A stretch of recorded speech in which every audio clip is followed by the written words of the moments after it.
حالا چجوری شد به من پیام دادی؟ اوه حالا هی میگی پیام دادی. من فقط 2 بار استوری ریپلای کردم، شما خودت پیشنهاد دادی. باشه خب نزن منو، گفتم اینم جز مثلا اینستاگرام جای دیگه هم منو دیدی یا نه؟ همین. نه بابا کجا دیده باشم، عکساتو دیدم خوشم اومد فالو کردم.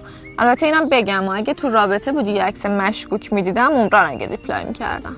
نه بابا رابطه چی؟ یعنی الان کسی پس دیگه نمیتونه ریپلای بزنه؟ اول چش شما رو در میارم بعد اونو بلاک میکنم. افتاد؟ خدا رو شکر. که چشاتو در میارم؟ نه من همیشه دوست داشتم یه آدم پر انرژی اینجوری کنارم باشه. تو خیلی شبیه اون چیزی هستی که من میخواستم. از نظر من مثلا مهم نیست کی یه رابطه رو شروع میکنه، اینکه چجوری نگهش داری بازی رو بردی.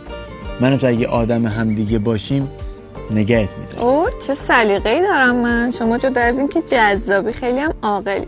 ولی خب عزیزم زمان میبره ما همو بشناسیم. قطعاً. چایی یا قهوه؟ قهوه.